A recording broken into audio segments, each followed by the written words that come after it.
बिस्मिल्लाहिर्रहमानिर्रहीम। अस्सलाम वालेकुम दोस्तों मेरा नाम है मोहम्मद अनस और आप देख रहे हैं राह जन्नत ऑफिशियल।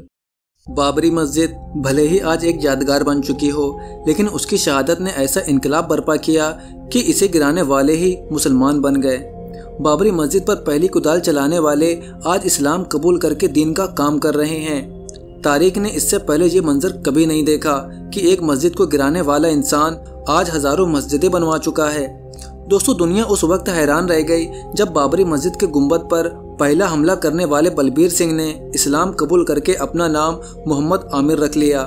उन्होंने सिर्फ इस्लाम कबूल ही नहीं किया, बल्कि इस्लाम की तबलीग के लिए अपनी सारी जिंदगी वक्फ कर दी।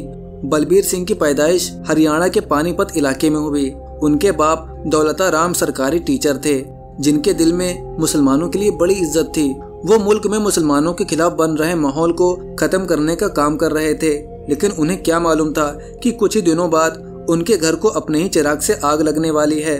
और ये आग लगाने वाला कोई और नहीं बल्कि उनका अपना ही बेटा बलबीर सिंह होगा।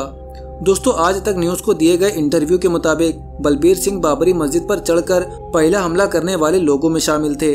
जवानी के जोश में डूबे बलबीर सिंह अपनी जिंदगी पर लगे इस काले धब्बे को बस मिटा देना चाहते थे। उन्हें बताया गया था कि इस इमारत का गिरना बहुत जरूरी है, लेकिन जब वो बाबरी मस्जिद की इमारत पर अपनी कुदाल से वार कर रहे थे तो उन्हें ऐसा लग रहा था कि वो हमला बाबरी मस्जिद की दीवारों पर नहीं बल्कि अपने दिल पर कर रहे हों। बाबरी मस्जिद को शहीद करने के बाद बलबीर सिंह जब वापस अपने घर पानीपत पहुंचे तो उनके इलाके वालों ने उनका बड़ी इज्जतों के साथ इस्तकबाल किया। सभी उनसे बहुत खुश थे, लेकिन कुछ ही दिनों बाद उन्हें पागलपन जैसी बीमारी होने लगी। उन्हें जल्द ही एहसास हो गया कि उन्होंने खुदा के घर को शहीद करके बहुत बड़ा गुनाह किया है। और उनके बाप ने जब सुना कि उनका बेटा उनके खिलाफ होकर अयोध्या से बाबरी मस्जिद को गिरा कर आया है तो उन्होंने उसे अपनी जायदाद से बेदखल कर दिया और हुक्म दिया कि मेरे मरने के बाद भी मेरे इस बेटे को मेरी लाश के करीब भी न भटकने दिया जाए। पानीपत से बाबरी मस्जिद को शहीद करने के लिए जो काफिला रवाना हुआ था उसमें बलबीर सिंह के साथ उनके दो दोस्त शिव प्रसाद और योगेंद्र पाल भी शामिल थे।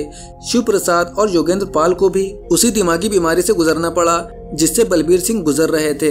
और इसी दौरान योगेंद्र पाल की मुलाकात पानीपत के मशहूर आलिम मौलाना कलीम सिद्दीकी से हुई, जिनसे मिलने के बाद उन्होंने इस्लाम कबूल कर लिया और अपना नाम मोहम्मद उमर रखा।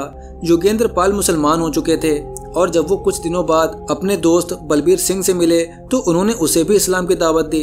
योगेंद्र पाल ही ने बलबीर सिंह की मुलाकात हिंदुस्तान के जाने माने स्कॉलर मौलाना कलीम सिद्दीकी से करवाई और फिर यहीं से वो कहानी शुरू हुई कि जिसने बलबीर सिंह को मोहम्मद आमिर बना दिया।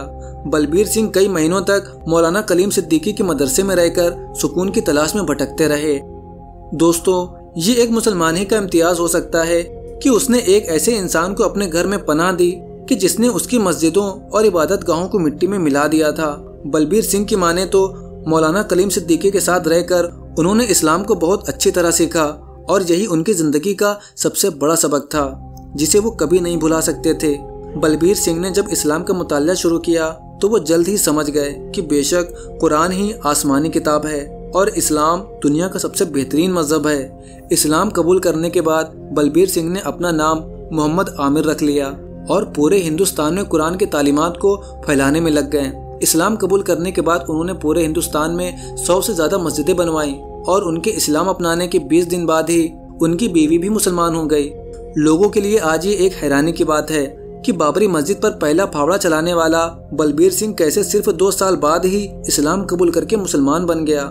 लेकिन तारीख जानती है कि जिन जिन लोगों ने इस्लाम को गिराने की कोशिश की तो अल्लाह ने उन्हें ही इस्लाम की तौफीक देकर उनसे ही अपने दीन का काम लिया। मोहम्मद आमिर मरते दम तक एक स्कूल चलाते रहे जिसमें आज भी कुरान और हदीस की तालीम दी जाती है। लोगों के लिए ये एक हैरानी की बात है कि कभी शिवसेना के सदस्य रह चुके बलबीर सिंह आज मोहम्मदी सेना के सदस्य बन चुके थे। मोहम्मद आमिर मरते दम तक यही कोशिश करते रहे कि बाबरी मस्जिद को दोबारा उसी जगह पर तामीर कर दिया जाए और इसका जिक्र उन्होंने आज तक न्यूज टीवी पर दिए गए एक इंटरव्यू में भी किया।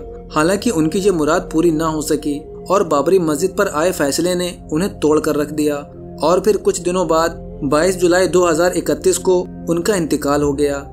6 दिसंबर मुसलमानों के साथ एक अलग ही कहानी लेकर आता है, लेकिन बलबीर सिंह की माने तो हमें इससे मायूस होने की जरूरत नहीं है। बल्कि हर साल के 6 दिसंबर को एक नई मस्जिद बनाकर उसे आबाद करने की ज़रूरत है और इस्लाम को लोगों तक पहुंचाने की ज़रूरत है, जिसके लिए हमें इस दुनिया में भेजा गया है। इन सब के अलावा हिंदुस्तान में ऐसे लाखों लोग हैं जिन्होंने बाबरी मस्जिद की शहादत के बाद इस्लाम कबूल कर लिया। बाबरी मस्जिद भले ही शहीद हो गई हो, लेकिन उसकी यादें आज भी लोगों के दिलों में जिंदा हैं। दोस्तों, अब जाते जाते हम आपसे एक सवाल करना चाहते हैं कि अयोध्या में अब जो मस्जिद बनने वाली है, जिसका नाम मोहम्मद बिन अब्दुल्ला है, उस मस्जिद को लेकर आपकी क्या राय है? हमें कमेंट करके ज़रूर बताइएगा। उम्मीद करता हूँ कि आपको आज की ये वीडियो पसंद आई होगी। वीडियो पसंद आई हो तो वीडियो को लाइक करें और इसे ज़्यादा से ज़्यादा शेयर करें। अपना बहुत सारा ख्याल रखें। अस्सलामु अलैकुम वरहमतुल्लाहि वबरकातुहू। दोस्तों, क्या आप भी अपने फाइनेंशियल इशू से जूझ रहे हैं और अपने फैमिली को सपोर्ट करना चाहते हैं और इस ज़िंदगी में कुछ बनना चाहते हैं? तो अब आप खुश हो जाइए, क्योंकि मैं आपके पास एक ऐसी अपॉर्चुनिटी लाया हूं जिसमें आप सिर्फ अपने स्मार्टफोन के ज़रिए महीने के 20 से 25 हज़ार रुपये आसानी से कमा सकते हैं, और वो भी सिर्फ दिन के 2 से 3 घंटा काम करके। और ये काम बिल्कुल लीगल है, हलाल है और गवर्नमेंट रजिस्टर्ड है। और इन्फॉर्मेशन के लिए मुझे इंस्टाग्राम पर DM करें, लिंक इन द डिस्क्रिप्शन।